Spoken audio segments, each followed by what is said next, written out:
A baby crying for food is not selfishness. It is its need. It cannot provide for itself. Yeah, your need. That's selfishness. Wait a minute. That's selfishness. If a baby cannot provide for itself, by the way, do you have children? No. No wonder. No wonder you're saying such things. Because if you had your own child and you call your baby for crying that baby is selfish, your wife would probably slap you one. I'm not kidding.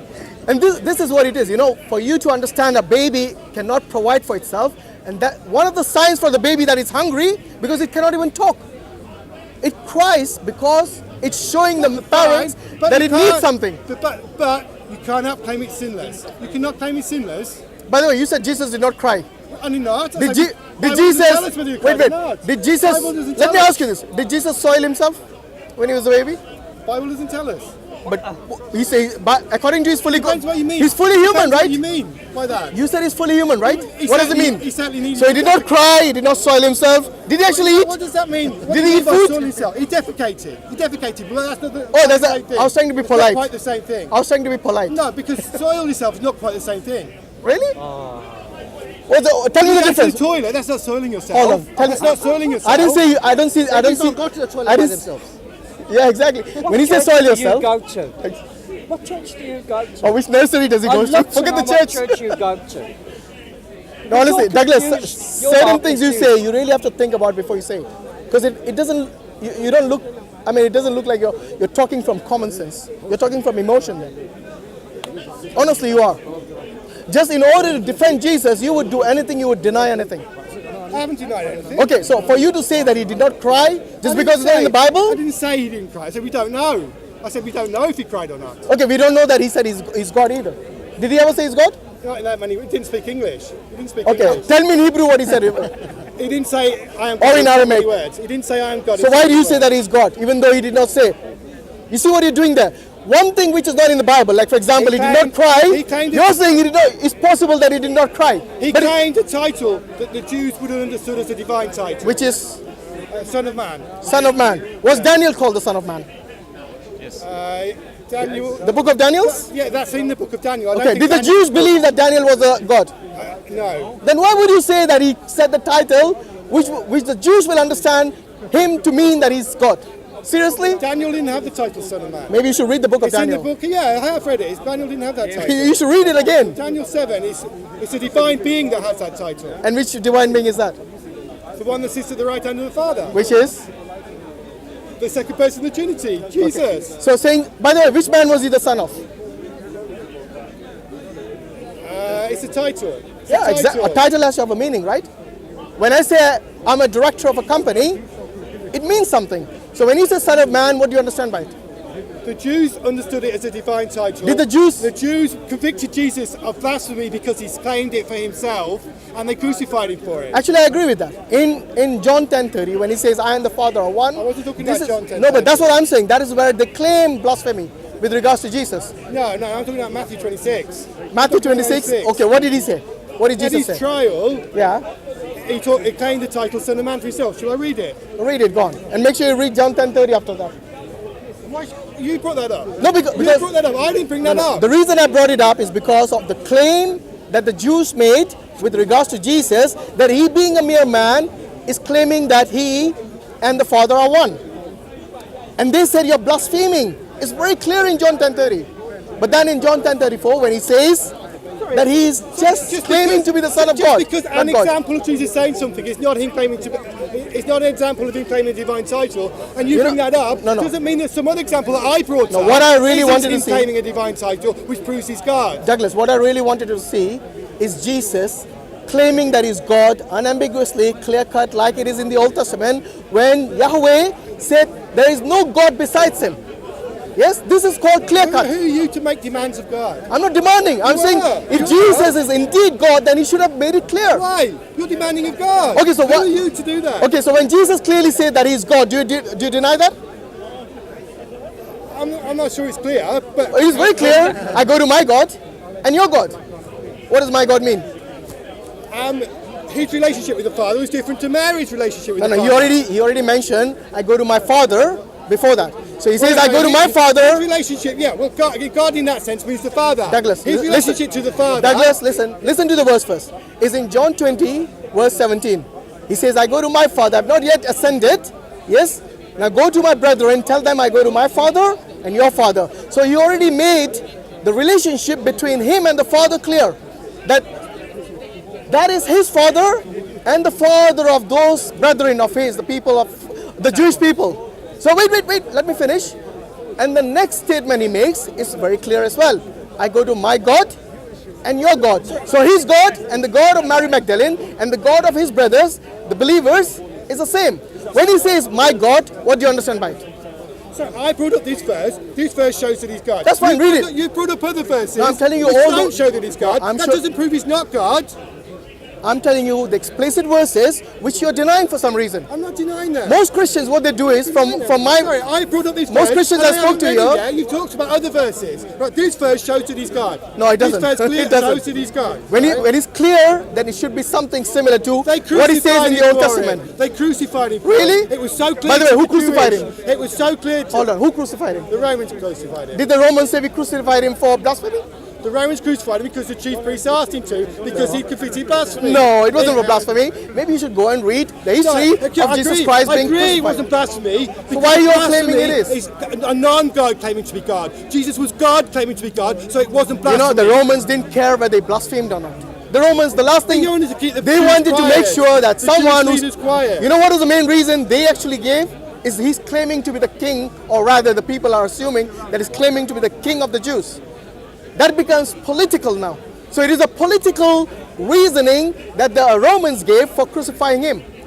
They wanted to keep the Jews Nothing quiet. to do with blasphemy. So they wanted to keep the Jews quiet, but the reason the Jews wanted him dead was because in their eyes he committed blasphemy. Okay, now get it back to when Jesus said, my God, what do you understand by that? No, I haven't read this verse That's yet. fine, go on, finish I haven't it. read this verse yet. That's fine, go on. And the high priest said to him, I have charged you under oath by the living God.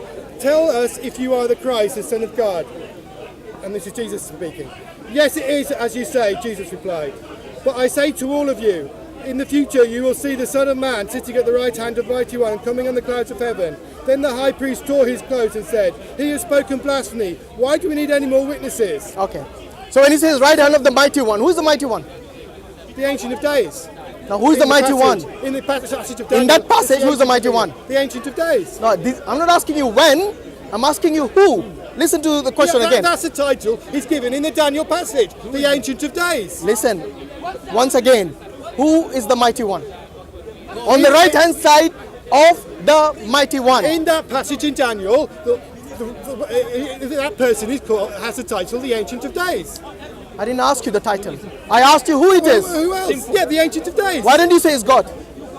He's one member of the Trinity. Okay, can anyone... Because if you read that passage in Daniel... Douglas, calm down. No need to The shout. Son of Man Calm down, has calm a down. greater claim of deity than the Ancient of Days. Okay. If you read that passage in Daniel... That's fine. But you still haven't answered my question.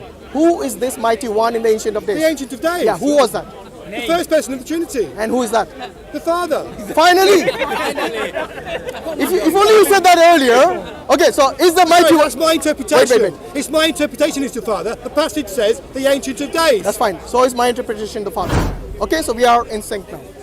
You believe that's the Father, I believe that's the Father. Good? Okay, Yes. now let's move on. Why is the Mighty One not Jesus? Why is it the Father?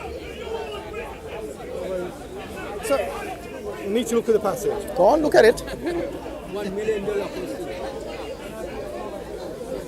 And this is what I asked with regards to Jesus. Where did he say that he's God? You see, Jesus himself is saying claimed a someone divine else is the Mighty title. One. He claimed a divine title, the Son of Man. In that passage, it's clear the Son of Man We're not worried has a about greater titles. claim of deity We're not worried about than the titles. Ancient of Look, Days. we're not worried about the titles. We are worried about who actually... The Jews understand that title as being the divine title. That's why they accused him of blasphemy for claiming it. You know what? The Jews, just because they claim that's blasphemy, doesn't make it right. No, they were wrong. Exactly. Because blasphemy is So a why bring up non-God. something that is wrong? Blasphemy is a non-God claiming to be God. Jesus was God claiming to be God. So in his case, it wasn't blasphemy. So why can't you show me an explicit verse where he says I'm not talking, look, in this very verse which you assume was explicit, he's saying that there is another one who's mightier than him, i.e. the Father. Can God have anyone higher than him? In mightiness. In a Trinitarian God, one member of that Trinity might say that another member was more powerful than that. So they're not co-equal then. Thank you. No, it doesn't imply they're not. Wait, well, you just said one is higher. I said one member of the Trinity might say, another member. Not might say. You already said it. Okay, in Jesus' case, he did say it, but it doesn't mean it's true. Can anyone be higher than God? Reference. It might just be Douglas, giving reference. can anyone be mightier than God? In my simplistic understanding, no. Good. Is there anyone mightier than Jesus Christ? I would say the three members of the Trinity are equal. But while Jesus was limited to a man's body, Are you going to answer the question? Father was mightier than Hold he. on. Are you going to answer the While question? Jesus was limited to a man's body, Don't need to then the shout. I Father can hear was you. mightier than he. Douglas, I can hear you. Yeah. Is there anyone mightier than Jesus Christ? While Jesus was limited to a man's body, the Father was mightier than he. When you say limited, He chose it to limit himself. Okay. So you're saying Jesus was limited. He's He's not 100% God. He chose to limit himself. No. When to a you say man's something body. is limited, for me, 100% is all fully God. Is Jesus fully God? No, you're responsible. Guys, why are you disturbing him? The fact that he's thinking is a good sign. All right, so let him think and then say it. That's fine. Please do not disturb, guys. Okay, let him think for himself. I think he's quite capable of that. The Quran gives you a false view of God. Don't go to Quran. I'm talking about the Bible. Quranic view of God. The answer to that question is I didn't no. ask you to answer based on the Quranic because view. the Quranic view of God is wrong. Did I ask you to answer based on the Quranic view? Just because Jesus has limited himself to a man's body doesn't stop him being fully God. Hold on. You're the one who's saying he's limited, not me. Now the question to He you chose is, to limit himself. look, whether he chose, to that's limit fine. himself. Whether he chose or not, when you say limited, it does not mean fully God. Do you agree? No. As I said So earlier, it's fully God a then? Quranic view of God, if you have a Quranic view Why of going God, to Quranic then the view? answer to that question is Okay, yes. good. I don't have a Quranic view of God. Did I ask you to answer based on the Quranic view? I'm asking you the I question. think it's relevant to my answer. That's why I brought it up. Okay, so Right. so what does limited mean to you? I know what fully God means. You tell me what limited God means. But you know what fully God is because you believe the Quranic view of God. Of And I course. think that's a false view of God. Also, right? God is not fully God.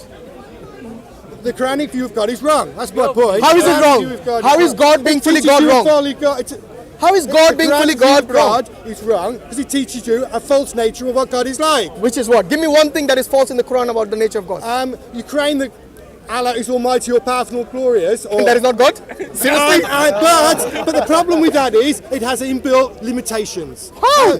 It can't, You're the one who's saying limited. It would not befit his glory to come to earth. No, wait, It wait, would wait. not befit Is his that- glory to is that come his to- glory That or is an inbuilt limitation. Hold on. An inbuilt limitation. Okay, I'll tell you what. Well, a Trinitarian Maybe God you understand- does not have these inbuilt limitations. Okay, when you say Because inbuilt one member of the limitations- Trinity can come to earth, Douglas, while the Father Douglas. is still in heaven, running the universe Douglas. and still being all powerful. Calm down.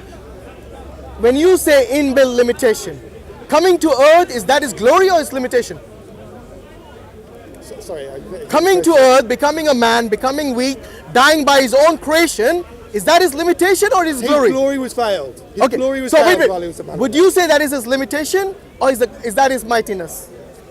The fact that he died by his own creation, is that his limitation or is that his mightiness? Repeat the question. It's a very simple question.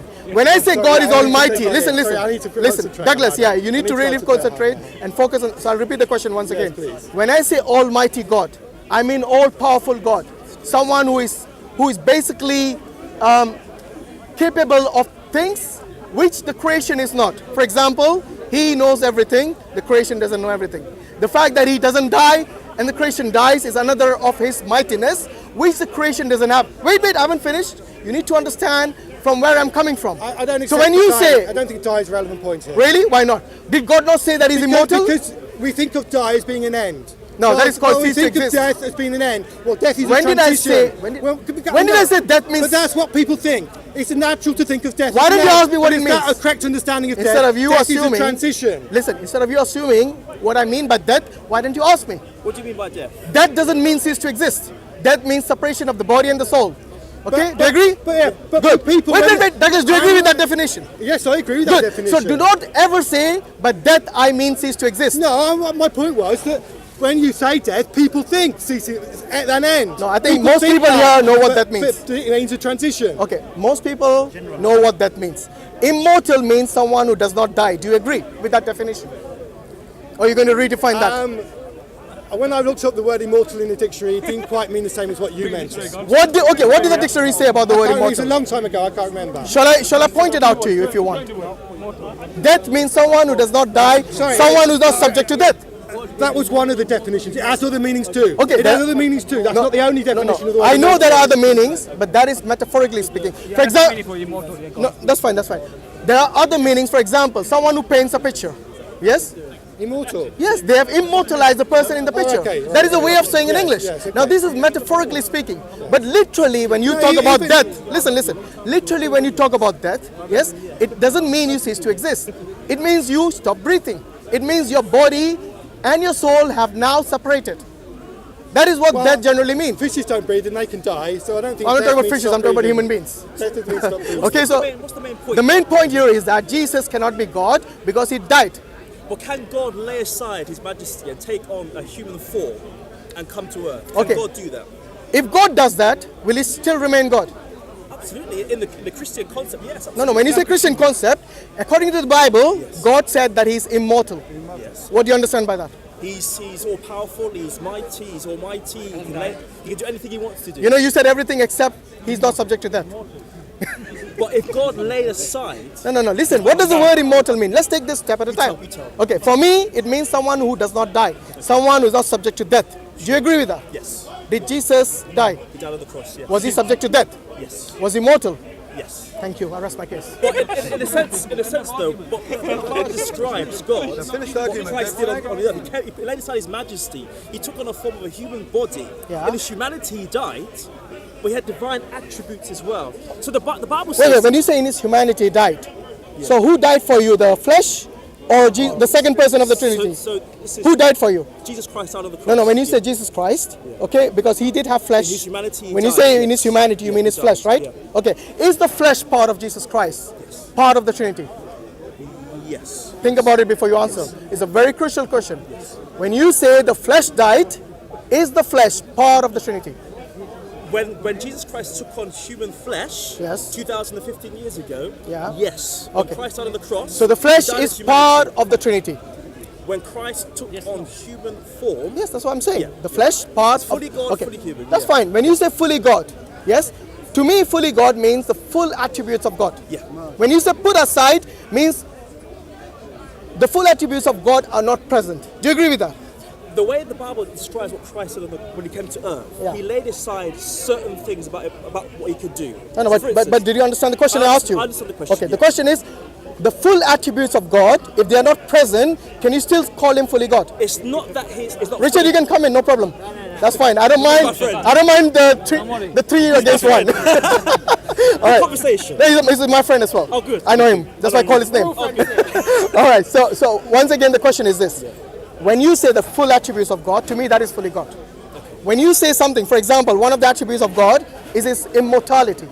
Yes. Another attribute is his omniscience, that is all-knowing. Did Jesus possess any of these two attributes? It is all-knowing And immortality. So I have to back up one step. That's fine. Before I can go to That's that fine. one. No problem. Go on. When Jesus Christ came to earth, he took on human flesh. Yes. He put aside certain things. That's why when Christ prayed to the Father, there's a reason for that. He laid aside certain attributes from himself. He relied on the Father. He prayed to the Father. I believe Jesus Christ is fully God. But the way the Bible presents Jesus Christ is that he came to earth, he laid aside some of his attributes. How can you Lay aside, Yes. do you mean not exercise or do you mean lose? What do you mean? Yeah, that's a good question. Yeah. Say that again? When you say lay aside, I agree with your language, lay aside, but what do you mean by that? Do you Douglas, mean to just- temporarily lose let- it, let even if Richard you get pick it some. up again later, or do you mean to have it but not to exercise? Sure. So that's a good question. I think the second one. Yeah. I think the second one. So what is it? Which one of that? He chose to not exercise certain his attributes. Okay, so when Jesus was asked about the last hour, did he say, I cannot tell you the last hour? Or did he say he did not know the last hour? There's a big difference between the two, you He know? said the Father knows the hour, No, he says nobody knows the hour. but the Father, Not the angels in heaven, except the Father. not the Son. So when he says not the Son, he's explicitly telling you he doesn't know the hour. Do you agree? Yeah, absolutely. Okay, there's a big difference between saying I don't know the hour and saying I cannot tell you the hour now. Do you see what I mean? So this is what he meant by exercising this knowledge. So if he was all-knowing, then he would be lying by saying that I don't know the hour. Unless he really did not know the hour.